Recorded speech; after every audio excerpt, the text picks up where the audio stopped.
Voilà, encore une journée très importante. Aujourd'hui, on est à l'unité 21. Nous ci événement bu yato yato bo xamné ça recouvre en fait juste pas les Parcelles Assainies mais tout le Sénégal. Mu initiative bu reuy di set setal national bo xamné on l'organise. Ñu commencé tay doré fi nga xamné moy Parcelles Assainies. Kon dal ñu daldi dugg dekk leen suñu micro ñu wax ni lan mo initiative bu événement bi et pourquoi set setal national.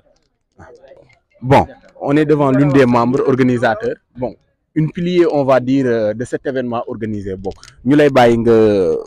comment dire déjà nga nuyo wax initiative bi lan moko lal et pourquoi Sénégal propre. Asalaamaaleykum man Mamadou Gadio laa tudd maay coordinateur Parcelles Assainies Sénégal propre et vert nekk aussi responsable organisation nationale. Bon Sénégal vert damay préciser loo xam ne il faut que ma wax ko du coloration politique. Du obédience amul obédience yëpp ngi ci biir c'est le Sénégal du chrétien du musulman du tarixa du kii donc loo xam ne tout sénégalais ñu ngi ci biir mooy set setal suñu gox naat donc concept bi nag y a un certain Jim Ndiaye boo xam ne moom moo ko lancé bu mu ko lancé nag ku ci nekk approprié am na ñenn ñoo xamante ne seeni gox xaaruñu ci kenn mais nag ñu mutualiser force yi moom moo tax nag léegi ñu def ko nag par unité bu nekk organisé wu ñu def 3 jours yoo xam ne 3 jours la woon démb c'était le samedi le 30 c'était une journée de sensibilisation tey jii mu nekk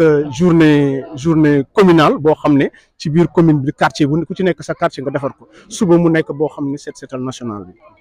Vous dites que c'est pas une initiative politique maanaam donc bi ngeen ko daree dooral ak léegi xaw naa yàgg def na diir donc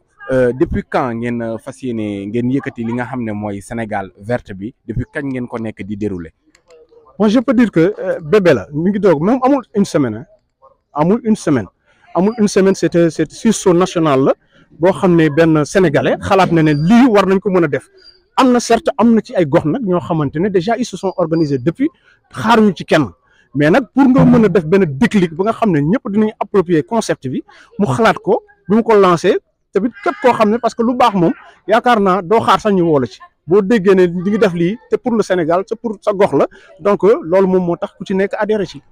waaw ñan ñooy nga xam ne ay acteurs potentiels yi nga xam ne fekk si nañ leen ci idée bi ngeen am nii. Bon acteurs potentiels yi mooy c'est les Sénégalais mooy acteurs potentiels yi parce que dañ ko taxawal képp koo xam ne maintenant nag organisation am na ci mooy gox bu nekk ubbi nañu fa par exemple parcelle aussi mën naa jël exemple parcelle unité bu nekk ubbi nañ fa benn cellule bi lan la groupe WhatsApp la ñu ngi ci waxtaan ñoom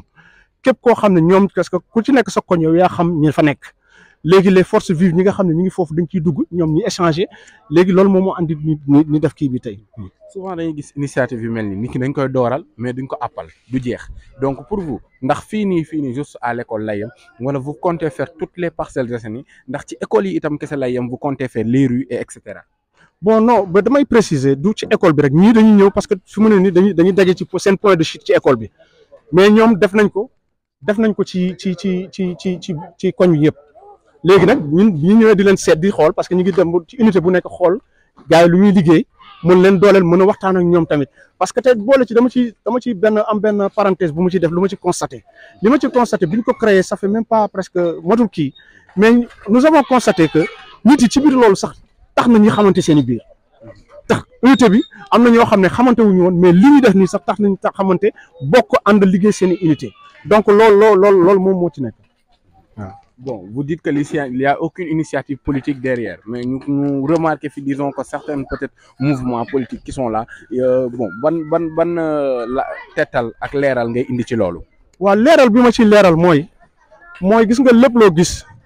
kër fa nek kër gi benn buntu la mais boo duggee ci biir kër gi am na ay néeg mais booy wax da ngay naan kër gi donc Sénégal la ñuy wax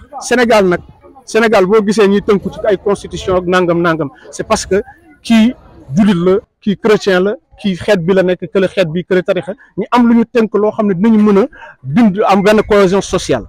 donc loolu moom moo tax on ne défend pas parce que ku ci nekk am na foo féete mais lii c'est apolitique lii c'est le Sénégal la parce que c'est pas pour les Sénégalais mais c'est pour le Sénégal parce que bu fekkee da ngay def dara sax pour mën naa ne boo koy def pour les Sénégalais xëy na nga gis lu la metti ci ñoom mais boo koy def pour Sénégal dafa nekk loo xam ne lu sax la ñun bu boobaa booy dem da nga ko fi bàyyi ku ñëw dina ko fi fekk donc loolu mooy concept yi ku ci nekk na xam ne ne balaa ngay nekk dara d'abord ba pare doomu aadama nga am fenn foo xam ne fa nga juddoo yàlla fa nga def nga kii ba pare nga am nationalité foofu mooy sénégalais bi donc loolu fibre boobu la ñuy déclencher donc li ci des nag moom ku ci nekk andi apport mais si lii bu ñu koy def moom vraiment amul tarixe bi laa bokk comme je tiens à le dire tout le temps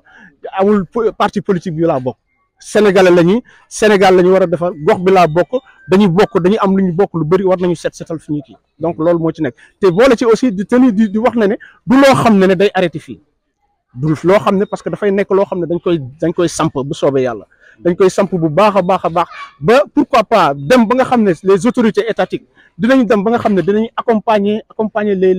les mouvements c'est-à-dire les sénégalais mooy ci kaw lenn pourquoi pas déclencher chaque mois benn journée spéciale de la propriété boo xam ne dañ koy déclencher Sénégal bi yëpp yëngu ñu xam ne tel jour ñëpp dañ koy def donc loolu moo ci nekk parce que li xew Rwanda li xew feneen gënuñu ëpp ñu xam-xam yëpp ngi fii donc li ci des mooy canaliser énergie yooyu def ne xam ne Sénégal moo ci kii ñoo ko bokk parce que doomu aadama dafa am ñett lu ko tënk mooy la nga moom nga am ci sañ-sañ la nga bokk diisoo la laaj loo moomut moomoo ko mais Sénégal nag dañ ko moom dañ ko bokk donc diisoo la laaj lépp lu ñuy def ñu defandoo ko d'un commun accord loolu moo ci nekk. Pour le moment, avez-vous reçu quelconque aide politique d'une personne politique ou bien venant du gouvernement ou autre mouvement que ça soit une aide financière comme main-d'œuvre? Non même dañuy tere sax ci mouvement bi jël ay collecte jël kii comme par exemple ay levée de fonds ak dañ ko tere pour le moment loolu kii wuñu ko maintenant nag su fekkee ne dañuy ñëw ci benn gox bi ne dañuy setal am benn bonne volonté mën na nekk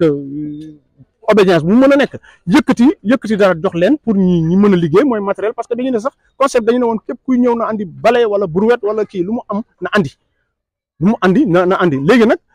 mairie bi tamit aussi accompagné na ci kaw unité yi nga xam ne amuñu yenn kii mu dimbali leen ci yenn matériel donc loolu ñun duñ ko défendre l'essentiel ci biir daal bu ñuy def daal nañu xam ne lii ñuy def nii dañ ko bokk amul fenn fuñ koy jëmee